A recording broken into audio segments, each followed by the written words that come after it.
Behind the golden gates of Raven's Hollow Palace, where centuries of tradition mask modern betrayals, three powerful women are about to shatter the carefully constructed facade of royal harmony forever. When whispered accusations turn into open warfare, and loyalty becomes a luxury none can afford, the very foundation of the monarchy will tremble. What happens when the crown's most trusted guardians become its greatest threat? Lady Camilla Thornfield adjusted her pearl necklace as she stood before the towering windows of the East Wing Library, watching the morning mist roll across the palace gardens. At 62, she commanded respect through decades of service as the Queen's senior advisor and confidant. Her silver hair was pulled back in an elegant chignon, and her navy blue suit spoke of understated authority. But beneath her composed exterior, a storm was brewing that would soon engulf the entire royal household. The trouble had started 3 months ago when Lady Catherine Ashworth arrived at court. The 38-year-old Duchess had married Prince William Ravenshollow in a ceremony that captivated the nation, bringing with her a fresh perspective that many hoped would modernize the ancient institution. Catherine's auburn hair and genuine smile had won over the public instantly, but within the palace walls, her progressive ideas and questioning of long-established protocols had created friction among the old guard. Camilla had initially welcomed Catherine's presence, seeing her as a breath of fresh air in the sometimes stifling atmosphere of royal tradition. However, recent events had strained their relationship beyond repair. The breaking point had come during last week's charity gala planning meeting, when Catherine had openly questioned the allocation of funds for the Queen's favorite cause, suggesting that money might be better spent on youth education programs instead of the traditional arts foundation that Camilla had championed for 15 years. The confrontation had been swift and cutting. Catherine had presented detailed research showing how youth programs could reach more people and create lasting social impact, while Camilla had defended the cultural significance of preserving the nation's artistic heritage. What should have been a professional disagreement had escalated when Catherine suggested that some of the older advisors were out of touch with modern needs. The words had stung Camilla more than she cared to admit. She had devoted her entire adult life to serving the crown, sacrificing personal relationships and opportunities to ensure the monarchy remained relevant and respected. To have her contributions dismissed by someone who had been part of the royal family for mere months felt like a betrayal of everything she had worked to build. Prince William found himself caught in an impossible position. At 41, he was the heir apparent, carrying the weight of future kingship on his shoulders while trying to balance his love for his wife with his respect for the advisors who had guided him since childhood. Camilla had been like a second mother to him after his own mother's death when he was 12. She had helped him navigate the complexities of royal duty, taught him protocol, and been a constant source of support during his most difficult moments. But William also recognized that Catherine's ideas had merit. The monarchy needed to evolve to remain relevant in the 21st century, and her proposals for modernization weren't radical departures from tradition. They were thoughtful adaptations that could help the royal family connect with younger generations. The challenge was implementing change without alienating the established courtiers who had served faithfully for decades. The tension reached a boiling point on a gray Tuesday morning in November. William was reviewing his schedule in his private study when his secretary announced that Lady Thornfield requested an urgent meeting. Moments later, Camilla swept into the room with an air of barely contained anger that William had rarely witnessed in all his years of knowing her.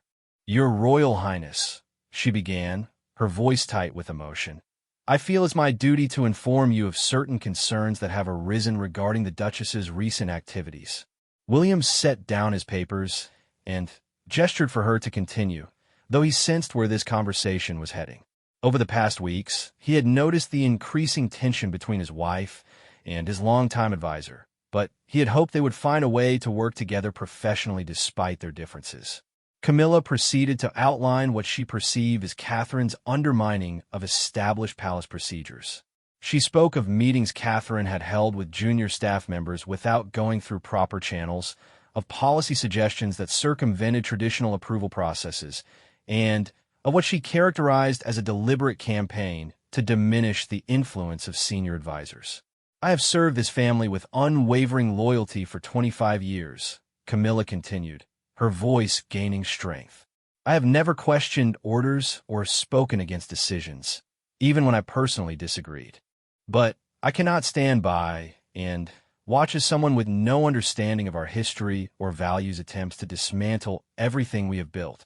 William listened carefully, recognizing the pain behind Camilla's formal words. He understood that her concerns weren't merely about procedure or protocol. They were about respect, recognition, and the fear that her life's work was being dismissed as irrelevant. Lady Thornfield, William said gently, I deeply appreciate your years of service and counsel. Your guidance has been invaluable to me personally and to the institution as a whole.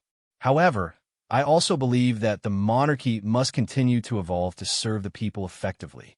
Camilla's expression hardened slightly at his words. Evolution, yes. Revolution, no. There is a difference between thoughtful progress and reckless change, Your Royal Highness. The Duchess seems determined to pursue the latter. At that moment, Catherine herself appeared in the doorway, having arrived for a previously scheduled meeting about upcoming diplomatic events. She paused when she saw Camilla, sensing the charged atmosphere in the room. Am I interrupting something important? Catherine asked, her tone polite but wary. Not at all, darling, William replied, though his use of the endearment wasn't lost on Camilla. Lady Thornfield and I were just discussing some administrative matters. Catherine entered the room fully, her emerald dress a striking contrast to Camilla's conservative navy suit. The two women regarded each other with barely concealed hostility, years of palace training keeping their expressions neutral while their eyes conveyed the depth of their mutual antagonism. Actually, Camilla said, her voice taking on a steely edge, perhaps the Duchess should hear this directly. I was explaining to His Royal Highness my concerns about recent innovations in palace protocol. Catherine's chin lifted slightly, a sign William recognized as her preparing for battle. I assume you're referring to the efficiency improvements I've suggested? The streamlined communication processes that could help us serve the public more effectively. I'm referring, Camilla replied coldly, to the systematic dismantling of procedures that have served this institution successfully for generations. Procedures that exist for good reasons, not merely as obstacles to your personal agenda. The room fell silent except for the soft ticking of an antique clock on William's desk. Both women looked at him, clearly expecting him to choose sides in their escalating conflict. William stood slowly, his tall frame commanding attention as he moved to stand between the two most important women in his public life. His dark hair showed early streaks of silver, and his blue eyes reflected the weight of responsibility he carried as future king. Ladies, he said carefully, I believe we all share the same fundamental goal, serving the crown and the people effectively. Our challenge is finding a way to honor our traditions while adapting to changing times. Camilla's laugh was bitter. Adaptation requires wisdom, not merely good intentions. The Duchess's proposals may sound progressive, but they lack understanding of the delicate balance required to maintain royal authority while remaining accessible to the people. Catherine's green eyes flashed with anger. And maintaining the status quo simply because it's always been done that way isn't wisdom. It's willful blindness to the needs of a changing society. The confrontation that had been simmering beneath the surface for months had finally erupted into open conflict. William realized that this wasn't merely a disagreement about policy or procedure.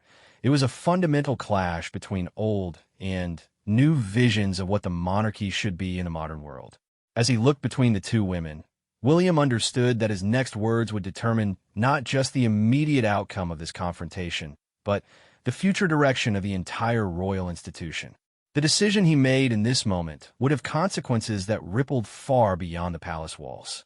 The morning mist had cleared from the gardens outside, revealing a landscape caught between autumn's end and winter's beginning, much like the monarchy itself, suspended between its glorious past and an uncertain future. Whatever happened next would reshape the royal family forever, and William knew there was no turning back from the choice he was about to make. Part 2. The lines are drawn. The days following the confrontation in William's study were marked by an uncomfortable tension that permeated every corner of Ravenshollow Palace. Staff members found themselves walking on eggshells, uncertain of which protocols to follow as conflicting directives came from different sources. The usually harmonious rhythm of palace life had been disrupted, and everyone could feel the strain. Catherine threw herself into her work with renewed determination, using her position to implement the changes she believed were necessary for the monarchy's survival in the modern era. She scheduled meetings with department heads to discuss efficiency improvements, reached out to younger staff members for their perspectives on current procedures, and began drafting proposals for new community outreach programs that would directly connect the royal family with ordinary citizens. Her efforts were methodical and well-researched. Catherine had spent her years before marriage working in international development, and she brought that same analytical approach to royal duties. She conducted surveys among palace staff to identify bottlenecks in current systems, researched how other modern monarchies had successfully adapted their operations, and developed detailed implementation timelines for her proposed changes. One of her most ambitious projects involved restructuring the palace's charitable giving strategy. Instead of continuing the traditional approach of supporting the same institutions year after year, primarily based on historical connections, Catherine proposed a more dynamic model that would regularly evaluate the impact of donations and redirect funding toward causes that demonstrated measurable results in improving people's lives. The proposal was comprehensive and compelling, backed by data showing how strategic philanthropy could amplify the royal family's positive influence. Catherine had identified specific organizations working in education, healthcare, and environmental conservation that were achieving remarkable results with limited resources. By redirecting even a portion of the royal charitable budget toward these groups, she argued, the monarchy could demonstrate its commitment to addressing contemporary challenges. However, Catherine's reforms inevitably clashed with Camilla's established domain. Many of the programs Catherine wanted to deprioritize were ones that Camilla had personally championed and nurtured for years. The National Arts Foundation, the Historical Preservation Society, and the Royal Horticultural Trust were all causes that Camilla had supported not just professionally, but personally, believing deeply in their importance to the nation's cultural heritage. Camilla viewed Catherine's data-driven approach as cold and calculating, missing the intangible but crucial value of preserving traditions that connected the present generation to their shared history. She argued that the monarchy's role wasn't just to solve immediate problems, but to serve as guardians of the nation's cultural identity, maintaining institutions and traditions that might not show up in efficiency metrics, but were essential to the country's soul. The philosophical divide between the two women deepened with each passing day. Camilla began holding her own meetings with senior staff, subtly questioning the wisdom of rapid changes and reminding people of the importance of maintaining stability during uncertain times. She didn't directly countermand Catherine's initiatives, but her influence was felt as implementation of new procedures mysteriously slowed down and resistance emerged from unexpected quarters. William found himself increasingly torn between his loyalty to Camilla and his support for Catherine's vision. He could see merit in both perspectives, understanding that the monarchy needed both continuity and change to thrive. But the growing polarization among palace staff was making it impossible to find middle ground. The situation became even more complicated when news of the internal tension began to leak beyond the palace walls. Royal correspondents, always hungry for stories about drama within the royal family, started picking up hints of discord from their sources among palace staff. Headlines began appearing in tabloids hinting at trouble in paradise and power struggles behind palace doors. The media attention put additional pressure on everyone involved. William knew that public perception of royal unity was crucial to the monarchy's credibility, and any appearance of serious internal conflict could damage the institution's reputation irreparably. He called separate meetings with both Camilla and Catherine, trying to negotiate a compromise that would allow both women to save face while moving forward productively. His conversation with Camilla took place in the palace's rose garden, where they had often walked together during his youth. The autumn flowers were past their prime, but still beautiful in their fading elegance, much like the traditional ways of royal life that Camilla represented. "I know this situation is difficult for you," William said as they strolled along the gravel path. "Your dedication to the crown has never been in question, and I hope you know how much I value your counsel." Camilla nodded, but her expression remained troubled. "I appreciate your words, your royal highness, but I fear something precious is being lost in our rush to modernize. The monarchy isn't just another institution to be optimized for efficiency. It represents continuity, stability, and values that transcend momentary fashions." William stopped walking and turned to face her fully. "But surely you must see that some adaptation is necessary? The world has changed dramatically even in the years since I was young. If we don't evolve, we risk becoming irrelevant to the people we're meant to serve." "There's a difference between evolution and revolution," Camilla replied, echoing her earlier words. "The Duchess's approach feels more like the latter. She seems to view our traditions as obstacles to overcome rather than wisdom to be preserved and built upon." Their conversation was interrupted by the arrival of Catherine herself, who had been looking for William to discuss the upcoming state dinner preparations. The sight of the two of them together in what appeared to be an intimate conversation only heightened the tension. "I'm sorry to interrupt," Catherine said, her tone carefully neutral. "I can come back later if you're in the middle of something important." "Not at all," William replied quickly. "We were just finishing up." But Camilla had other ideas. "Actually, Your Royal Highness, perhaps this is an opportune moment for all of us to speak frankly about the current situation." Catherine's eyes narrowed slightly, but she nodded. "I'd welcome that conversation. I think there have been too many misunderstandings lately." What followed was a tense, but civilized exchange that laid bare the fundamental differences in their approaches. Camilla spoke passionately about the importance of preserving institutional knowledge and respecting the wisdom of established practices.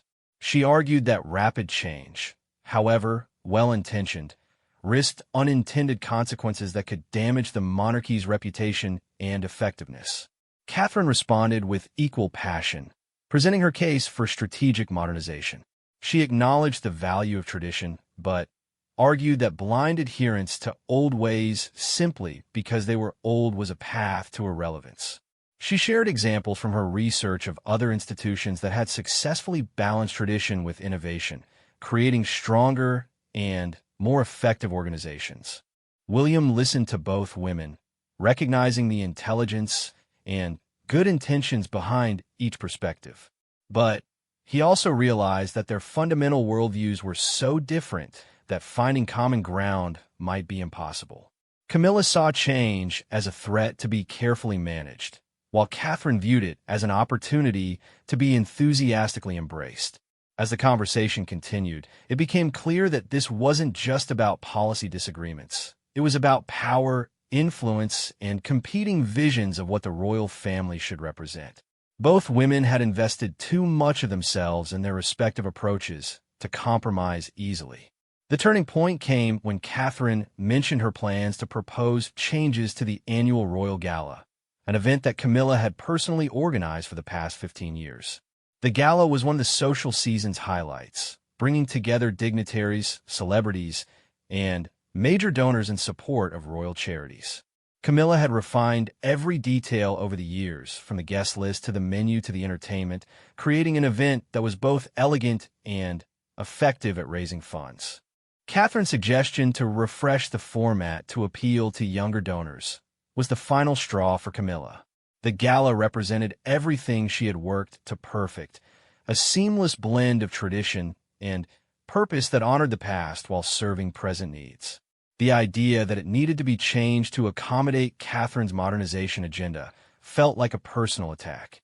"With respect, Your Royal Highness," Camilla said, her voice ice-cold as she addressed William, while looking directly at Catherine. If my 15 years of experience organizing successful royal events is no longer valued, perhaps it's time for me to step aside and let others implement their grand vision. The threat was unmistakable, and William felt the weight of the moment pressing down on him. Camilla wasn't just talking about the gala. She was threatening to resign from her position entirely if her authority continued to be undermined. Catherine, perhaps not fully grasping the implications of Camilla's words, pressed forward with her arguments about innovation and adaptation. Her passion for her cause blinded her to the deeper currents of palace politics and personal pride that were at play. As the sun set over the rose garden, casting long shadows across the path where they stood, William realized that the conflict between these two remarkable women had escalated beyond the point of easy resolution. Whatever decision he made would have consequences that rippled far beyond their immediate circle, potentially reshaping the very nature of the institution he was born to lead. The battle lines had been drawn, and there would be no avoiding the confrontation that was to come. Part 3.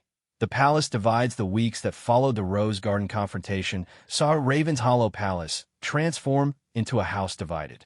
What had once been a unified institution working toward common goals became a complex web of competing loyalties and hidden agendas. Staff members found themselves forced to choose sides, and the very foundations of royal protocol began to crack under the pressure of conflicting directives. Camilla had been true to her word about stepping aside from gala planning, but her withdrawal from that responsibility was accompanied by a broader strategic retreat that was far more dangerous to Catherine's ambitions than direct opposition would have been. Instead of openly challenging Catherine's initiatives, Camilla began using her decades of institutional knowledge and network of relationships to quietly undermine them.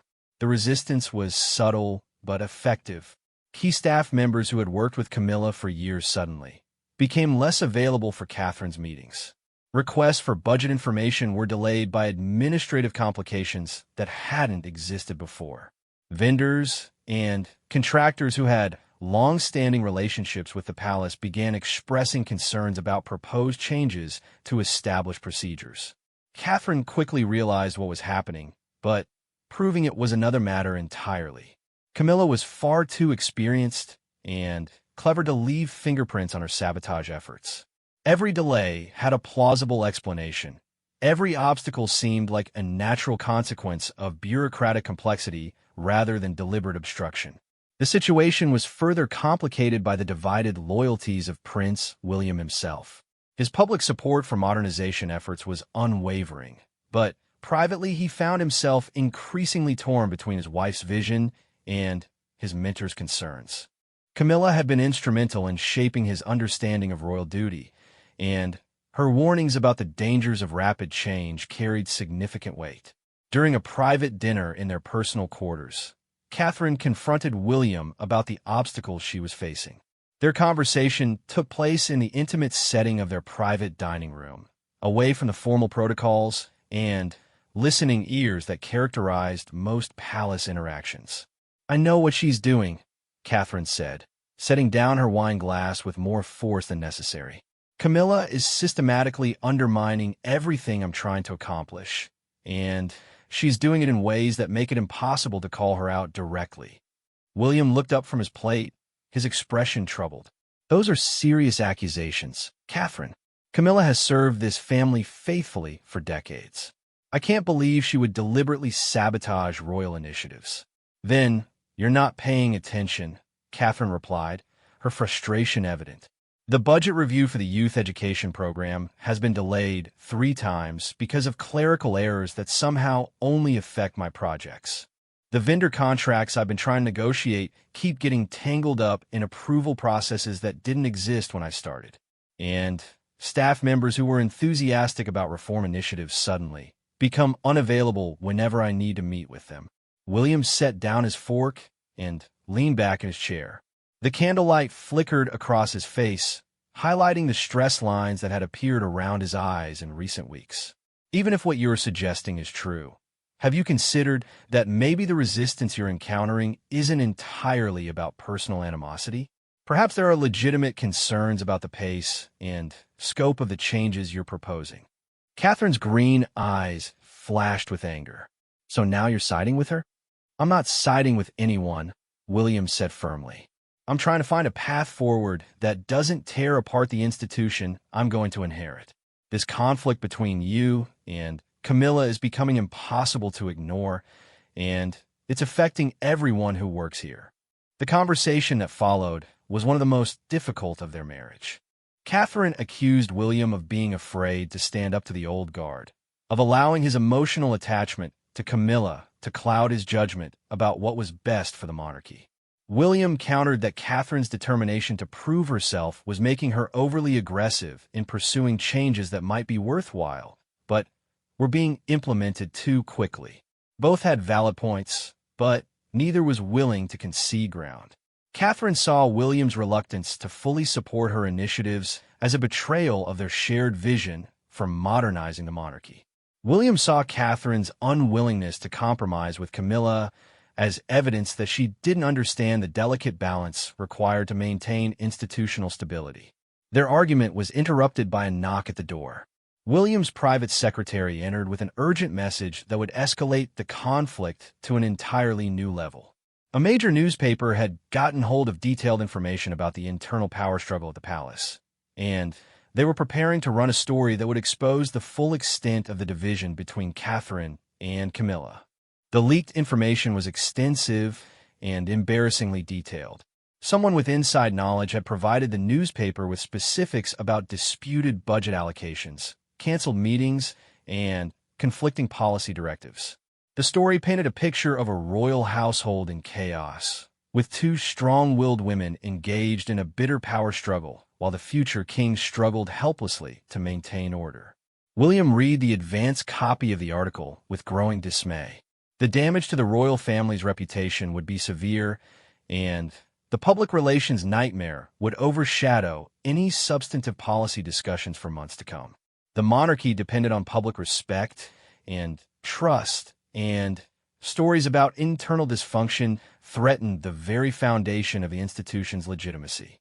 We have to find out who leaked this information, William said, his voice tight with controlled anger. Someone with access to confidential palace business has betrayed that trust. Catherine and William looked at each other, both thinking the same thing, but neither wanted to voice their suspicions. The leak had come from someone with intimate knowledge of both women's positions and activities. The number of people with that level of access was limited, and the implications were troubling. Over the following days, a discreet internal investigation was launched to identify the source of the leak. The inquiry was handled by the palace's head of security, a former intelligence officer whose loyalty to the royal family was absolute. His investigation methods were thorough but subtle, designed to uncover the truth without further disrupting palace operations. Meanwhile, both Catherine and Camilla were forced to work together to manage the public relations crisis. Ironically, the external threat of negative publicity temporarily united them in a common cause, though their cooperation was purely professional and did nothing to resolve their underlying disagreements. They participated in joint meetings with the palace communications team, developing strategies to counter the negative narrative and presenting a unified front to the media. Both women were consummate professionals when it came to protecting the royal family's public image, and their personal animosity took a back seat to institutional loyalty. The investigation into the leak yielded disturbing results. The source was identified as Marcus Whitfield, a mid-level administrator who had worked at the palace for 12 years and had access to budget documents and meeting schedules for both Catherine's and Camilla's offices. His motivation wasn't financial or ideological. He had simply become frustrated with the constant tension and conflicting directives that were making his job increasingly difficult. When confronted, Marcus broke down and confessed to providing information to the newspaper out of a misguided belief that public exposure would force the feuding parties to resolve their differences. He had genuinely thought that media pressure would lead to a quick resolution of the conflict, not understanding how devastating the publicity would be to the royal family's reputation. The betrayal hit everyone hard, but it affected Camilla most deeply. Marcus had been someone she had personally mentored and promoted over the years. His decision to leak confidential information to the press represented not just a professional failing, but a personal betrayal that shook her faith in the loyalty she had always taken for granted. William was forced to make a difficult decision about Marcus's fate. The young man's actions had been damaging but not malicious, and his remorse was genuine. However, the breach of trust was too serious to ignore, and other staff members needed to see that such betrayals had consequences. The resolution was swift and final. Marcus was dismissed from his position immediately. His access to palace facilities was revoked, and he was required to sign additional confidentiality agreements under threat of legal action. The decision sent a clear message throughout the palace that loyalty and discretion were not optional qualities for royal employees. But the damage was done. The public was now aware that serious conflicts existed within the royal household, and speculation about the details filled newspapers and social media for weeks. The monarchy's carefully cultivated image of harmonious service was severely tarnished, and polls showed declining public confidence in the royal family's ability to govern its own affairs effectively. The crisis forced William to confront the reality that his hopes for gradual compromise between Catherine and Camilla were naive. The conflict had escalated beyond the point where quiet diplomacy could resolve it, and decisive action was now required to prevent further damage to the monarchy's reputation and effectiveness. As he stood in his study late one evening, looking out at the palace grounds where security lights illuminated empty pathways, William realized that the most difficult decision of his life lay ahead. The choice he made would determine not just the immediate future of palace operations, but the long-term direction of the monarchy itself. The battle between tradition and innovation had reached a point where both sides could not coexist peacefully within the same institution. Someone would have to yield, and William knew that the responsibility for making that choice ultimately rested with him alone. Part 4. The royal resolution. The morning of reckoning arrived on a crisp December day, with winter sunlight streaming through the tall windows of the palace's formal meeting room. William had called for an extraordinary council session, summoning not just Catherine and Camilla, but the senior-most advisors and department heads who would be responsible for implementing whatever decision emerged from this final confrontation. The atmosphere was formal and tense as the various participants took their seats around the polished mahogany table. Camilla arrived first, impeccably dressed in a charcoal gray suit that reflected her serious demeanor. Her silver hair was styled in its usual elegant chignon, and her expression was carefully neutral, though those who knew her well could detect the steel resolve beneath her composed exterior.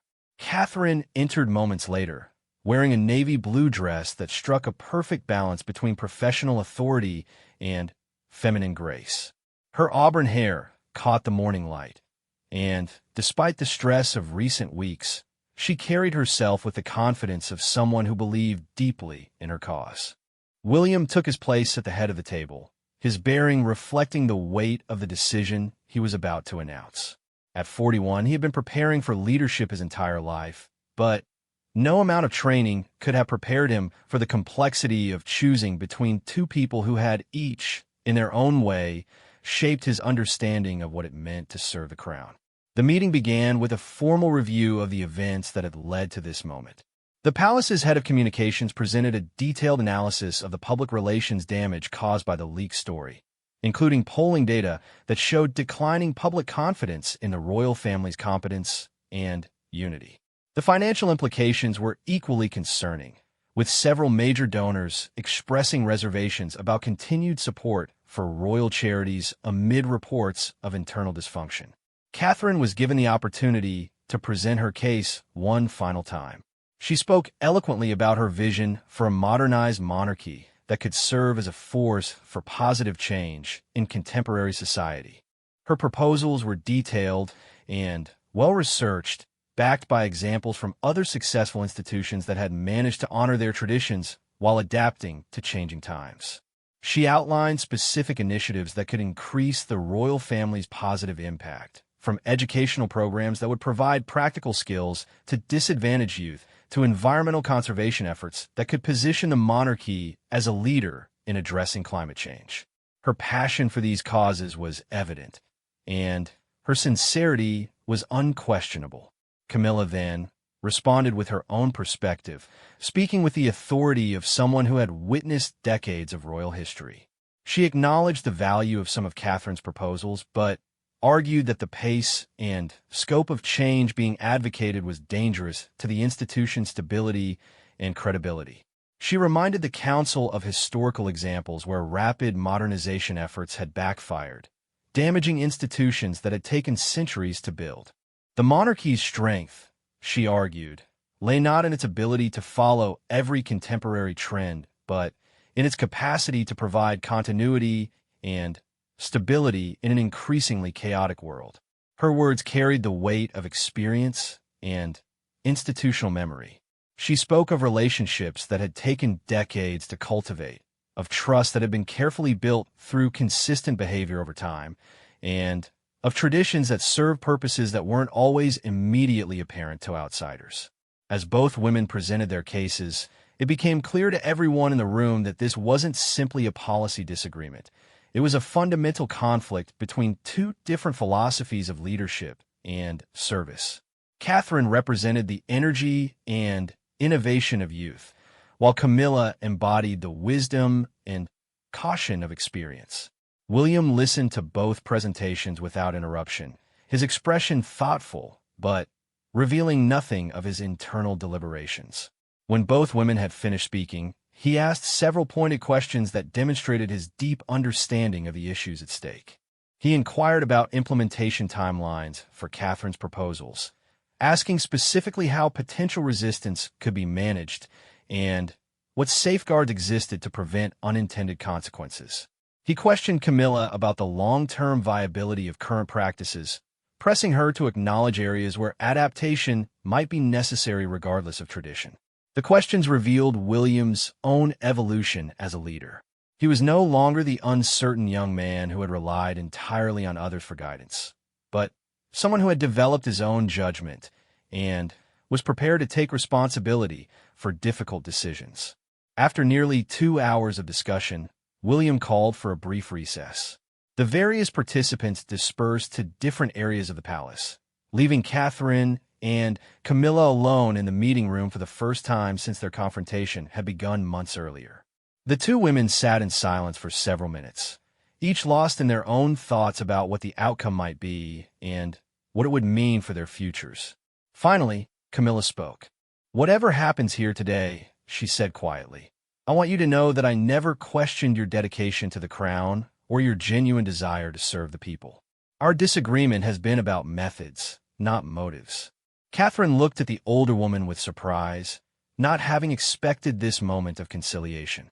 "I appreciate that," she replied, "and I want you to know that I never intended to diminish the value of your contributions or the importance of institutional knowledge. I may have been overly aggressive in pushing for change. It was a moment of mutual recognition and respect that came too late to prevent the crisis, but perhaps could lay the groundwork for healing afterward." When the session reconvened, William stood to deliver his decision.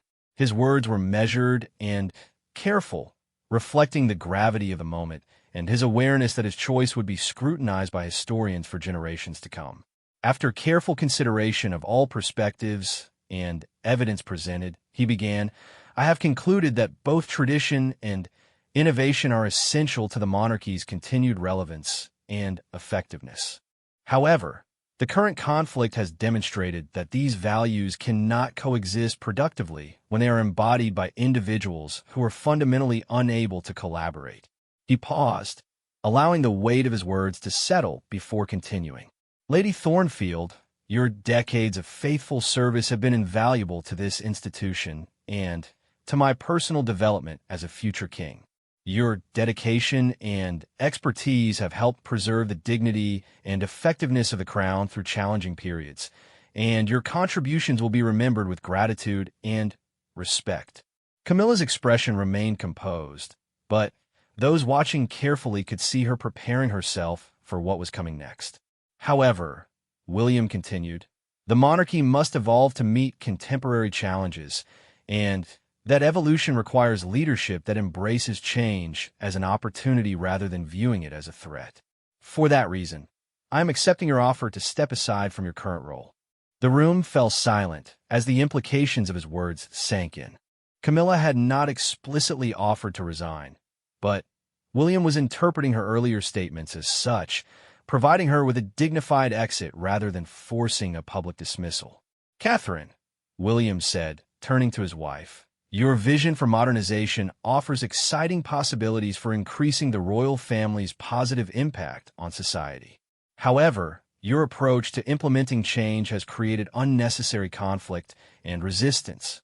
Moving forward, all reform initiatives must be developed collaboratively, with input from experienced staff members and careful attention to institutional continuity.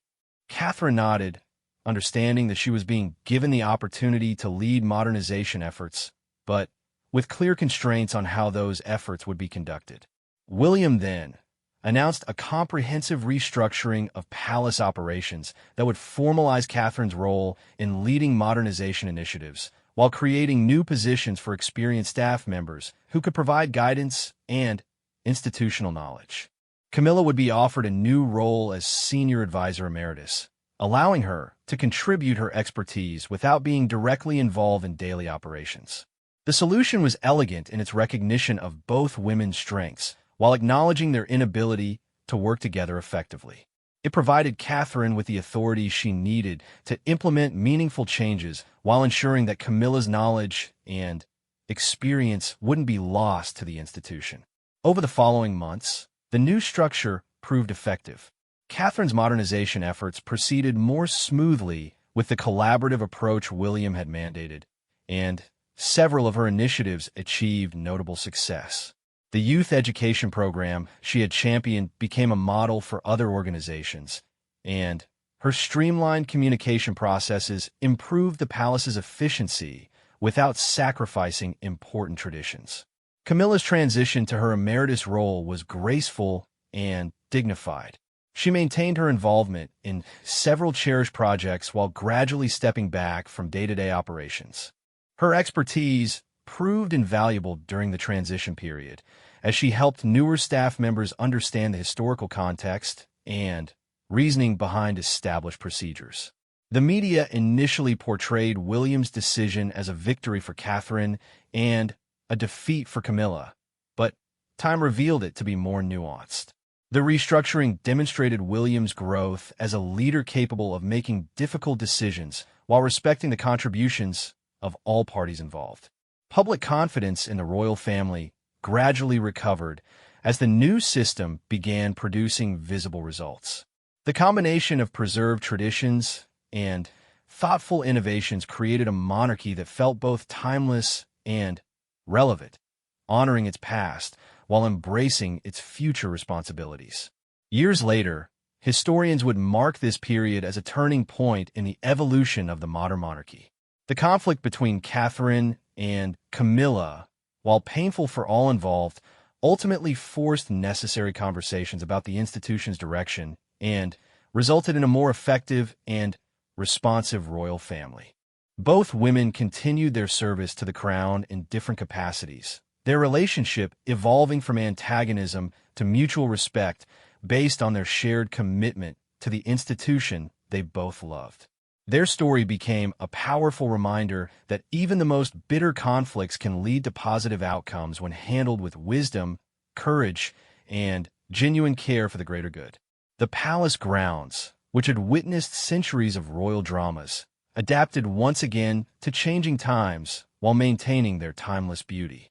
And in the halls where tradition and innovation had once seemed irreconcilably opposed, a new harmony emerged, one that honored the past while embracing the promise of the future.